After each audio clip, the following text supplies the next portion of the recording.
Bonjour, bienvenue sur cette nouvelle vidéo. On va analyser un nouveau projet de crowdfunding. Aujourd'hui, on est sur la plateforme La Première Brique, comme vous le voyez, projet qui s'appelle l'O20, l'O20 à Biarritz, dans les Pyrénées-Atlantiques. C'est une collecte qui aura lieu demain, donc le 16 janvier. Montant à collecter 609 000 euros, un taux à 11,25 sur 18 mois. Vous allez voir que c'est un projet plutôt prometteur. Je vous rappelle avant toute chose, comme dans toutes ces vidéos d'analyse de projet, que ce sont juste des vidéos à titre éducatif, informatif. Faites-vous votre propre avis, je ne suis pas conseiller financier. Et rappelez-vous que les projets en crowdfunding ont un risque d'illiquidité, de perte totale ou partielle de capital. Faites-vous, encore une fois, je vous le redis, votre propre avis sur les projets avant d'investir. Voilà, on va regarder tout de suite ce projet, qu'est-ce qu'il est, qu'est-ce qu'il en est. Hop, on va aller sur la plateforme et sur la plaquette de présentation complète.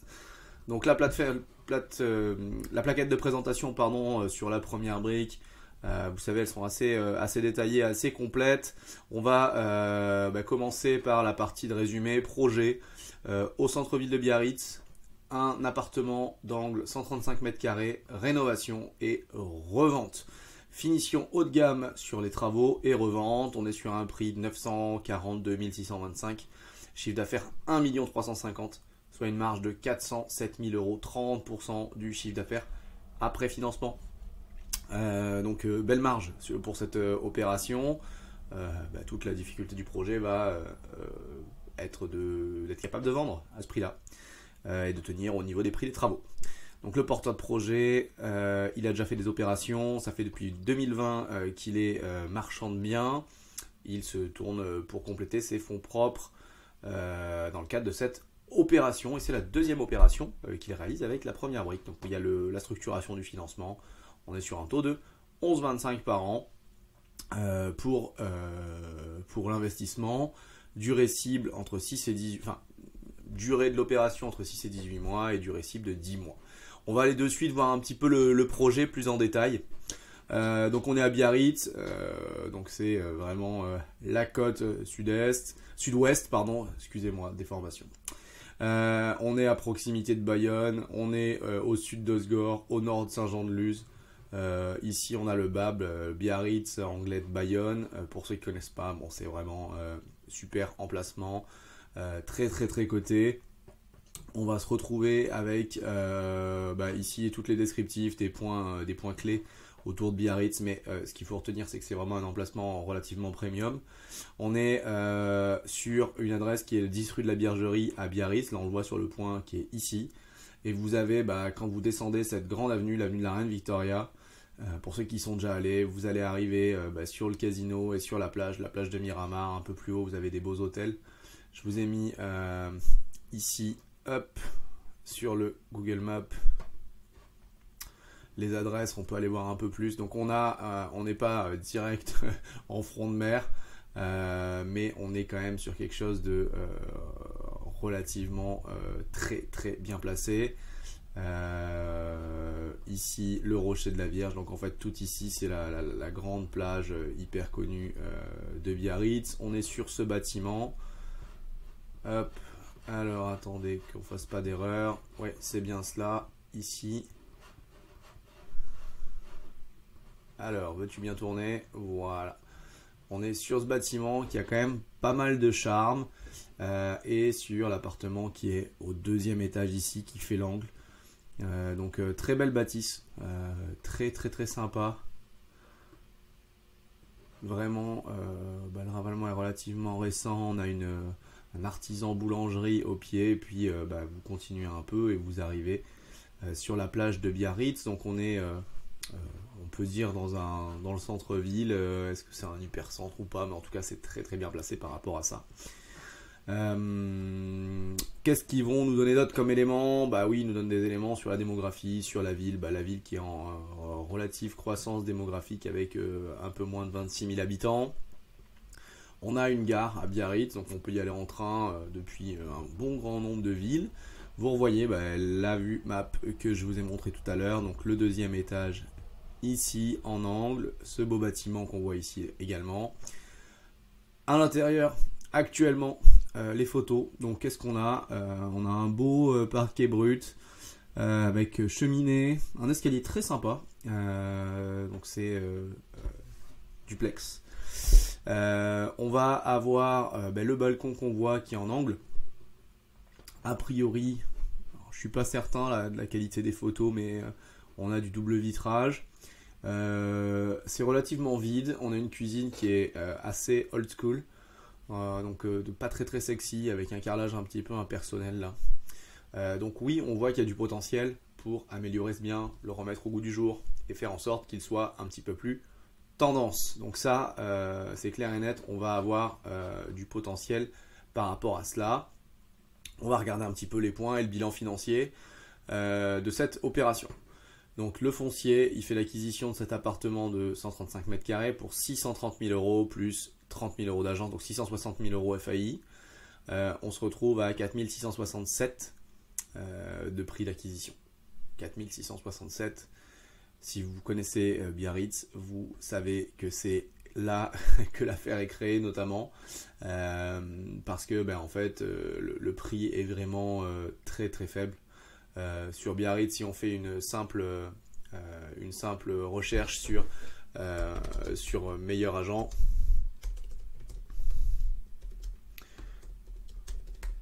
vous allez voir, on va avoir des prix qui vont être bien plus importants.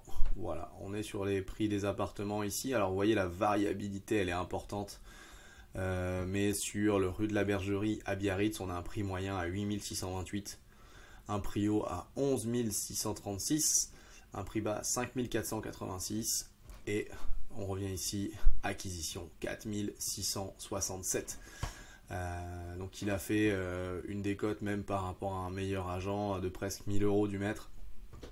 Donc vu qu'il a à peu près 1000 euros du mètre de travaux, 1100, on va se retrouver in fine avec des prix qui vont se retrouver très bas dans la fourchette de prix pour un bien qui sera entièrement rénové, plutôt très bien placé, certes en deuxième étage, mais vraiment c'est là où il y a du gain et une belle acquisition. Donc on va revenir après ensuite sur le budget travaux. Donc il est complètement décomposé. Il y a un budget d'aléa qui est de 5% de travaux et donc on se retrouve à 145 000 euros plus un d'aléa de 7 000, donc 142 plus 141 plus les 7 000 euros d'aléa. C'est un coût de travaux qui est de 1102 euros du mètre. Donc on a des carrelages et sols, on a les peintures qui sont refaites, on y reprend le tableau élec, système de ventilation, ça améliorera aussi le DPE et une VMC pour les salles de bain. Ensuite, il a décomposé par pièce. C'est assez peu commun de décomposer par pièce. On décompose plutôt par typologie, comme vous voyez là, électricité, plomberie, plâtre. Mais je pense que c'est parce qu'il y a des variabilités. Alors, est-ce qu'on peut faire du haut de gamme à 1102 euros du mètre carré? Tout dépend de ce qu'on appelle du haut de gamme. Le vrai haut de gamme n'est pas à 1102 euros du mètre carré. Néanmoins, il a prévu un budget qui est quand même cohérent pour réaliser des opérations pas mal au sein du cercle. On voit qu'un budget de 1100 euros du mètre permet de faire des rénovations totales. Si on n'a pas en plus, a priori je le vois pas là, les huisseries à remplacer, si c'est déjà du double vitrage, on va réussir à faire quelque chose de très quali. Est-ce que c'est vraiment le haut de gamme? Peut-être pas, mais c'est des rénovations de très bonne facture qui permettent d'aller chercher relativement des prix hauts si c'est bien maîtrisé et bien géré. Donc oui, ça me semble cohérent. Est-ce que le haut de gamme, on l'appelle vraiment haut de gamme de cette façon-là? C'est à discuter. On ne sera pas sur du luxe. On sera sur de la bonne rénovation et de la bonne finition s'il arrive à bien maîtriser tous ces points-là. 5% d'aléa, bon, c'est pas élevé, mais c'est cohérent s'il maîtrise bien ses prix.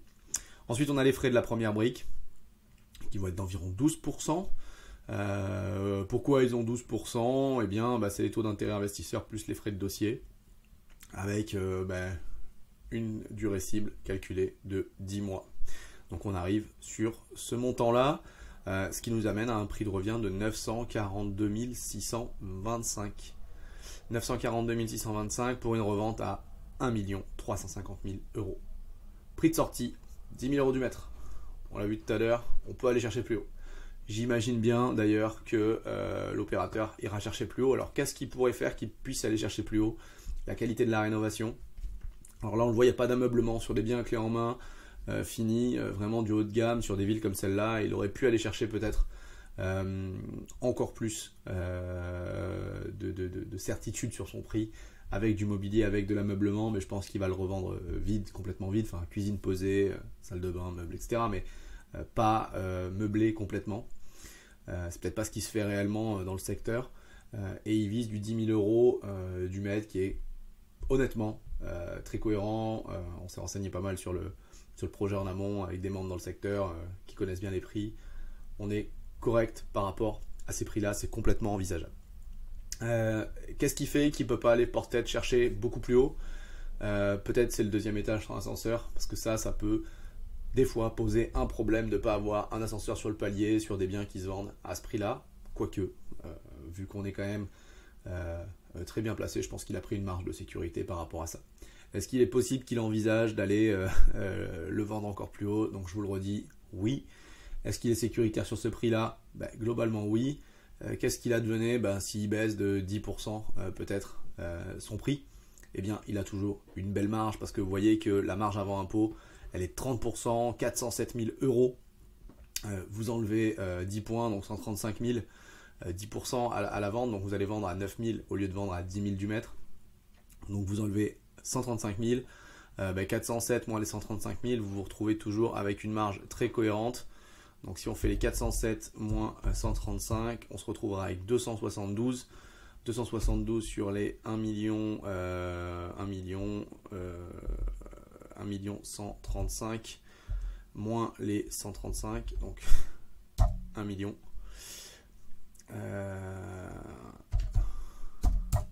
On est à 27,2. Non, j'ai fait une erreur là dans mes calculs, excusez-moi.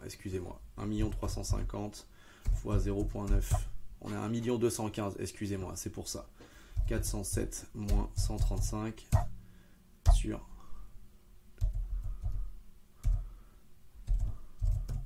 Donc on passerait à 30% de nouveau. Alors comment ils ont calculé leur marge? Il y a une erreur de mon côté ou il y a une erreur du leur. 1,350 fois 0,9, on est à 1 215. Et il ferait 407 moins 135, 272 sur 1 215. Et on tomberait à 22,3%. C'est moi qui m'ai été trompé, donc excusez-moi pour cette erreur. Donc on est là-dessus, on est sur une baisse de 8,4% de la marge. Donc on passe à 22,4%. Donc même si vous avez une baisse de 10% du prix, revente à 9 000 euros, peut-être même une baisse de 20% du prix si vous voulez faire un stress test sur l'opération, avec une durée de portage qui augmente, on a toujours quelque chose qui est très positif. Donc une opération qui est relativement honnêtement sécurisée. On vient sur le détail. Donc la promesse de vente, elle a signé le 29 décembre. Prix de foncier bien maîtrisé, oui, effectivement, on en a parlé. 72% du prix de revient, donc les aléas, ils sont relativement faibles, ils sont que sur la montant de travaux, le montant de travaux n'est pas élevé. Appartement d'angle au second et dernier étage d'un petit immeuble. Ok, le cadre de ce projet, 148 000 euros de travaux, on en a parlé. Représente la vente d'un bien haut de gamme. Ok, l'intégralité des travaux réalisés par une entreprise générale, donc une seule boîte. Ils vont gérer tout ça, ils vont pouvoir avoir une simplicité pour la gestion. Ils sont pas très compliqués, l'opérateur a déjà de l'expérience, c'est plutôt ok. Au niveau de l'urba, aucun problème, il n'y a pas d'urba, c'est une rénovation classique. Bon, la commercialisation, forcément, dans ce type de projet, elle pêche. Alors je dis forcément, ça arrive qu'on arrive à trouver un acquéreur futur, mais c'est complexe tant que les travaux sont pas refaits. Il y a peut-être un petit peu des changements d'aménagement intérieur, des pièces, etc. Donc c'est peut-être un petit peu compliqué de pré-commercialiser ce type de bien. Le porteur de projet confiera la commercialisation à une agence spécialisée du secteur, très bien, agence locale, potentiellement l'agence qui lui a amené l'affaire. Si c'est une agence qui lui a amené l'affaire, a priori oui, il y avait des frais d'agence, et donc il commercialisera une fois les travaux finis. On va voir au niveau des prix, ils sont tout à fait en accord avec ce qui a été indiqué, 11 003 en prix haut, 6 100 en prix bas, il achète en dessous. On est ok, il veut sortir à 10 000 euros du mètre. c'est complètement cohérent. Fourchette moyenne haute des prix pratiqués. Qu'est-ce qu'ils disent là-dessus? Le prix a augmenté de 36% entre 2018 et 2023. Donc oui, c'est sûr que Biarritz a bien augmenté. À chaque fois, on a ce diagramme là qui est assez cohérent et qui nous permet de voir comment on sort. Donc le prix de l'opération prévisionnelle, c'est la ligne verte. Le prix moyen, c'est la ligne orange que vous voyez ici. Sur chaque colonne, vous avez différents sites, donc Journal du Net, Immobilier Le Figaro, Efficity, Net Vendeur, Meilleur Agent, etc. avec les prix hauts et les prix bas, et ils ont tiré les moyennes pour chacun. On voit qu'on est cohérent. On aurait pu potentiellement vendre plus cher, il y aura peut-être des ventes plus chères, mais c'est tout à fait cohérent. Au niveau de 2023, vous voyez que Biarritz ne connaît pas bien la crise, si, un petit peu quand même. On a une baisse de prix entre janvier et mars qui atteint les 2%. Moins 12,6, moins 2, donc si, pardon, j'avais pas vu que c'était sur, je croyais que c'était sur plusieurs années.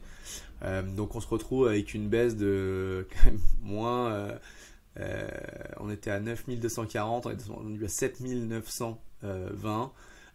Donc on a une baisse de 2000 € du mètre, et puis on voit qu'il y a eu ensuite sur chaque mois une réévolution à la hausse des prix. En fait on était à 9240, on est à 9090, donc on a à peu près 200 € du mètre de baisse, donc 200 sur 9200, c'est à peu près 2,2% de baisse sur l'année 2023. Sachant que c'est encore une fois une moyenne sur des appartements de cette superficie-là. Donc on peut avoir des écarts des fois qui sont un peu plus importants. C'est peut-être aussi une des raisons qui a poussé les vendeurs à accepter peut-être la négo, ou à peut-être accepter la vente au prix qui était mentionné, avec la peur du contexte de 2023. On a une étude de marché avec, alors vous voyez sur l'évolution sur un an, alors ça doit être le médian, ou sur les surfaces moyennes, hein, donc les moins 1,6, je vous disais moins 2,9, il y a une petite baisse supplémentaire sur les appartements peut-être de la grande surface, hein, le 135 mètres carrés, mais c'est une baisse qui est relativement faible quand même sur l'immobilier. On voit les transactions qui ont été réalisées. Donc au niveau de l'étude de marché, on a à la fois les transactions réalisées et les annonces comparables. Transactions réalisées, c'est les ventes qui se sont passées dans le secteur. Les annonces comparables, ce sont les biens actuellement en vente dans la rue, avec notre bien qui est ici, hein, c'est le bien qui est en angle. La difficulté, alors vous le voyez peut-être pas, on va zoomer un tout petit peu, c'est que les transactions ne portent pas sur des biens de même superficie. Donc c'est toujours délicat d'avoir le prix exact, en tout cas le prix potentiel qui pourrait être pratiqué. Mais qu'est-ce qu'on voit néanmoins? On voit néanmoins qu'il y a des appartements qui sont vendus à des prix très élevés. Alors notamment, bon alors là dans cette résidence, on la voit pas là sur la photo, sauf erreur de ma part. Si, c'est le 7. Donc c'est ça, donc dans cette résidence là, on a des prix qui vont de 8400 jusqu'à 33 000 du mètre. Alors pourquoi? Parce qu'on est sur une petite surface, hein, par exemple ici, et c'est donc du coup à la hausse, hein, donc vous voyez qu'il n'y a que des petites surfaces 24, 24, 24, 22, 27, et plus proche d'ici, donc au 17 rue de la Bergerie, on a deux transactions également, de 68 mètres carrés, 71 mètres carrés, donc là on est plutôt sur des prix de 5005 à 6009. Donc on n'a pas forcément d'historique de prix très proche sur ce secteur-là qui colle avec les prix qui sont indiqués. En revanche, quand vous regardez les annonces comparables, là encore on n'a pas des appartements de 135 mètres carrés, le plus grand fait 100 mètres carrés. Donc c'est toujours difficile d'évaluer, hein. C'est là aussi le risque ou la prise de risque calculée, modérée d'un marchand de biens, d'être capable de valoriser le bien in fine. Qu'est-ce qui se passera? Bon là on voit que le 100 mètres carrés, ils le vendent 9200 € du mètre. On a un appartement, alors on voit pas exactement, il est très proche, hein, c'est le numéro 2, numéro 2, on le voit pas là sur la photo où il est, mais je pense qu'il est vraiment dans la rue aux alentours, qui est à 9200 € du mètre. Donc on a des appartements qui sont à 10 200, hein, donc ça c'est un 46 mètres carrés, 3 pièces au deuxième étage. Dans cette rue, on a des prix qui sont peut-être un peu plus faibles que les prix estimés annoncés. Encore une fois, on ne va pas vous faire une étude complète, hein, des prix, elles auraient été faites par le marchand, par les analystes sur la première brique. Et je pense que c'est quand même totalement cohérent d'obtenir cela, sachant qu'il y a de la sécurité. On n'est pas sur une marge complètement écrasée où on finirait par exemple avec 12, 13, 14, 15% de marge avec le projet, après financement, on est sur du 30% de marge. Donc même si les prix s'écrasent un petit peu et baissent, ou qu'ils acceptent des négos, on est quand même sur des marges qui sont totalement réalistes et cohérentes sur le marché de l'immobilier et sur la sécurité pour vous si vous investissez sur ce projet. La personne qui vient chercher le financement s'appelle Geoffroy Casal de Fabel, agent immobilier de profession. Ok, il s'est lancé en 2020 dans le marchand de biens. Plusieurs opérations réussies à titre perso sur des RP. Il a décidé de se professionnaliser, de créer sa société.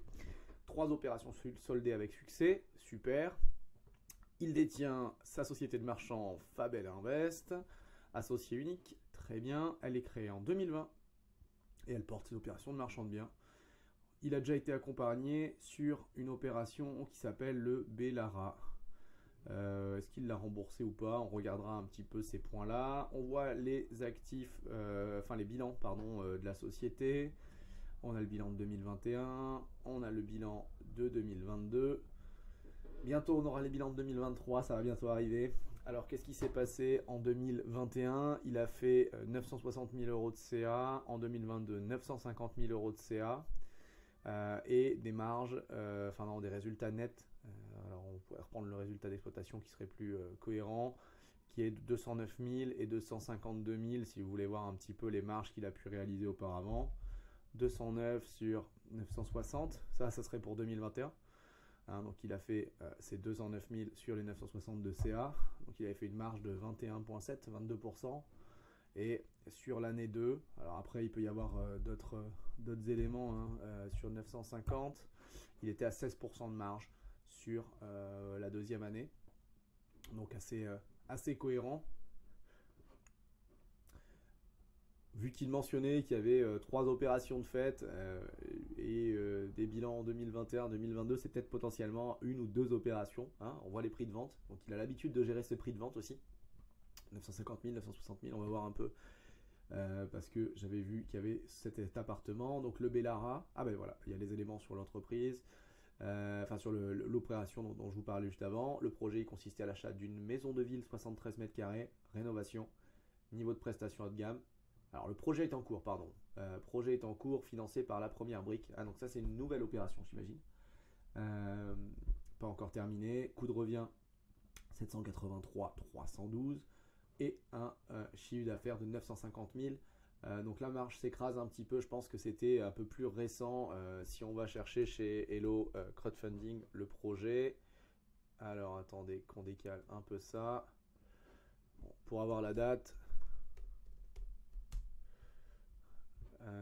Le Bellara. Est-ce que c'est celui-là? La première brique. Est-ce qu'on a une date en cours de réalisation? Non, on n'a pas d'éléments là-dessus, donc je pourrais pas vous dire la date à laquelle il a fait la levée sur ce projet. Projet est en cours toujours, et j'ai pas la date, donc je peux pas vous dire à quel moment ça s'est fait, mais donc du coup, ce sera du stock pour l'année prochaine. Sachant que ils subissent comme beaucoup de monde une baisse des prix de l'immobilier sur l'année 2023 par rapport aux prévisions. Et on l'a vu, on a des baisses qui peuvent aller de 2 à peut-être 10% selon la typologie de biens, le secteur, etc. Sur Biarritz. Même si les prix remontent un petit peu, il s'est certainement pris des aléas par rapport à cela et un chiffre d'affaires qui est un petit peu plus bas peut-être qu'estimé ou que prévu. Malgré tout, on a encore de la marge, il n'y a pas de souci. Et ce projet-là, le nouveau projet, va lui permettre de réavancer et d'enchaîner. Au niveau des garanties qu'on a sur le projet, on a une caution perso montant 730 800. Le cautionnement, c'est une caution sur laquelle il engage son propre patrimoine, ses propres avoirs financiers pour rembourser les porteurs, les investisseurs sur cette opération. Il a des revenus récurrents qui sont des dividendes, il a des liquidités, son patrimoine immobilier, ils ont étudié tout ça. Ils disent que c'est complètement cohérent. Donc on va les croire parce qu'on n'a pas beaucoup de solutions de faire autre chose. Et il y a une hypothèque de premier rang, donc ça c'est quand même une sûreté assez forte qui va permettre aux créanciers en cas de défaut de venir prendre le bien, le vendre, et c'est leur notaire qui va organiser tout ça. Au niveau de la couverture hypothécaire, c'est-à-dire le montant du prêt par la première brique versus le montant de l'actif, on a une couverture hypothécaire de 103% du montant financé. Alors 103%, ça veut dire que par rapport au montant qui est prêté, eh bien, on a déjà une sécurité par rapport à cela. Et qu'est-ce qu'elle va faire cette sécurité? Elle va faire que s'améliorer au fur et à mesure de la prise de valeur du bien. Donc vous avez à l'instant T, alors on va regarder le montant prêté, donc 609 000 euros qui sont prêtés. Sur ces 609 000 euros, ce qui a été fait, c'est une évaluation du prix en l'état de l'actif. Donc c'est là où on voit qu'il l'a très bien acheté, parce que pour la première brique, il vaut déjà 609 000 fois 1,03, donc un peu plus que 609 000. Et bien sûr, eh bien, il va prendre de la valeur au fur et à mesure, parce que les travaux vont l'embellir. Alors sauf si le marchand, entre guillemets, il s'arrête au plein moment où il a fait que de la démol, et puis voilà. Mais généralement, s'il y a un problème ou quoi, c'est plutôt sur la fin de chantier, payer les derniers acomptes, dernière traite. Mais bon, honnêtement, vu la marge, encore une fois, il y a de quoi faire. Donc, ce qui se passe, c'est que pour les investisseurs, la marge va s'améliorer au fur et à mesure. Et ça, c'est une très bonne chose parce que la couverture hypothécaire va suivre. Et si la couverture hypothécaire suit, même s'il y a un défaut, il y a de la sécurité par rapport à cela. On a vu que l'hypothèque, ils en reparlaient, elle reprend. Alors attendez que je lise bien le texte. Hypothèque sur l'appartement, c'est l'appartement en angle. Alors oui, c'est un point que je n'en ai pas mentionné, je l'aurais mis un petit peu avant. Pour info, le DPE il ressort déjà en C sur cet appartement, donc ça c'est une bonne chose. Et c'est ce qu'ils disent, si en sortie d'opération sur la garantie hypothécaire, le bien hypothéqué proposé à la vente représente un chiffre de 1 350 000 représentant 222% du financement de la première brique.